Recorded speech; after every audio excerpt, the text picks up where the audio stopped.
بسم اللہ الرحمن الرحیم۔ السلام علیکم۔ جناب امام علی بن ابی طالب علیہ السلام روایت کرتے ہیں، اللہ پاک کے پیارے رسول صلی اللہ علیہ وآلہ وسلم نہ تو زیادہ لمبے قد کے تھے اور نہ ہی بہت چھوٹے قد کے تھے۔ آپ صلی اللہ علیہ وآلہ وسلم کا سر مبارک بڑا تھا اور داڑھی گھنی تھی۔ آپ صلی اللہ علیہ وآلہ وسلم کی دونوں ہتھیلیاں اور دونوں پاؤں زیادہ گوشت والے تھے۔ جابر بن سمرہ رضی اللہ تعالیٰ عنہ روایت کرتے ہیں، جب میں اللہ پاک کے پیارے رسول صلی اللہ علیہ وآلہ وسلم کو دیکھتا تو دل میں کہتا کہ آپ صلی اللہ علیہ وآلہ وسلم نے سرما لگا رکھا ہے، حالانکہ ایسا نہ ہوتا۔ جناب امام علی بن ابی طالب علیہ السلام روایت کرتے ہیں، اللہ پاک کے پیارے رسول صلی اللہ علیہ وآلہ وسلم کا رنگ سفید اور سرخ تھا، آنکھیں سیاہ تھیں، پلکوں کے بال لمبے تھے، جوڑوں کی ہڈیاں ابری ہوئی مضبوط تھیں، کندھے مضبوط تھے، جسم مبارک پر بال نہیں تھے، البتہ سینے سے ناف تک بالوں کی ایک لکیر تھی۔ آپ صلی اللہ علیہ وآلہ وسلم کی دونوں ہتھیلیاں اور دونوں پاؤں پر گوشت تھے۔ جب آپ صلی اللہ علیہ وآلہ وسلم چلتے تو جھک کر چلتے، گویا بلندی سے نشیب کی طرف جا رہے ہوں۔ آپ صلی اللہ علیہ وآلہ وسلم جب دائیں یا بائیں جانب متوجہ ہوتے تو پورے جسم کے ساتھ متوجہ ہوتے۔ آپ صلی اللہ علیہ وآلہ وسلم کے کندھوں کے درمیان مہر نبوت تھی اور آپ صلی اللہ علیہ وآلہ وسلم آخری نبی تھے۔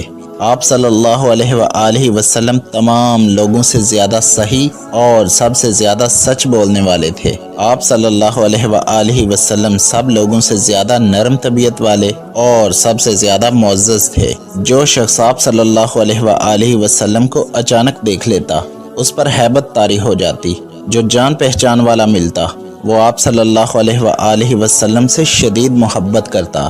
میں نے آپ صلی اللہ علیہ وآلہ وسلم جیسا کوئی شخص نہ تو آپ صلی اللہ علیہ وآلہ وسلم سے پہلے دیکھا اور نہ ہی آپ صلی اللہ علیہ وآلہ وسلم کے بعد۔ اللہ پاک کے پیارے رسول صلی اللہ علیہ وآلہ وسلم کی عادات مبارکہ۔ ام المومنین عائشہ صدیقہ رضی اللہ تعالیٰ عنہ روایت کرتی ہیں، اللہ پاک کے پیارے رسول صلی اللہ علیہ وآلہ وسلم اپنا جوتا خود ہی گانٹھ لیتے تھے، اپنا کپڑا خود ہی سی لیتے تھے اور اپنے گھر میں اس طرح کام کرتے تھے جیسا کہ تم میں سے کوئی اپنے گھر میں کام کرتا ہے۔ آپ صلی اللہ علیہ وآلہ وسلم انسانوں میں سے ایک انسان تھے۔ آپ صلی اللہ علیہ وآلہ وسلم اپنی بکری کا دودھ خود دوتے اور اپنی خدمت خود ہی کر لیا کرتے تھے۔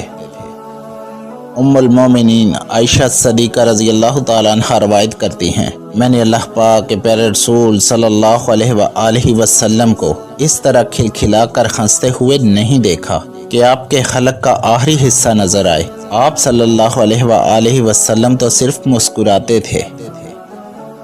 ام المومنین عائشہ صدیقہ رضی اللہ تعالیٰ عنہ روایت کرتی ہیں، اللہ پاک کے پیارے رسول صلی اللہ علیہ وآلہ وسلم تسلسل کے ساتھ بات نہیں کرتے تھے جیسا کہ تم لوگ لگاتار بولتے ہو۔ آپ صلی اللہ علیہ وآلہ وسلم اس طرح باتیں کرتے کہ اگر کوئی گننے والا الفاظ گننا چاہتا تو گن سکتا تھا۔ جابر رضی اللہ تعالیٰ عنہ روایت کرتے ہیں، اللہ پاک کے پیارے رسول صلی اللہ علیہ وآلہ وسلم کی گفتگو میں وضاحت اور آہستگی ہوتی تھی۔ جابر بن سمرہ رضی اللہ تعالیٰ عنہ روایت کرتے ہیں، اللہ پاک کے پیارے رسول صلی اللہ علیہ وآلہ وسلم زیادہ تر خاموشی اختیار کیے رہتے تھے۔ ویڈیو پسند آئی ہو تو پیاری باتیں چینل کو سبسکرائب کر دیجئے۔ شکریہ۔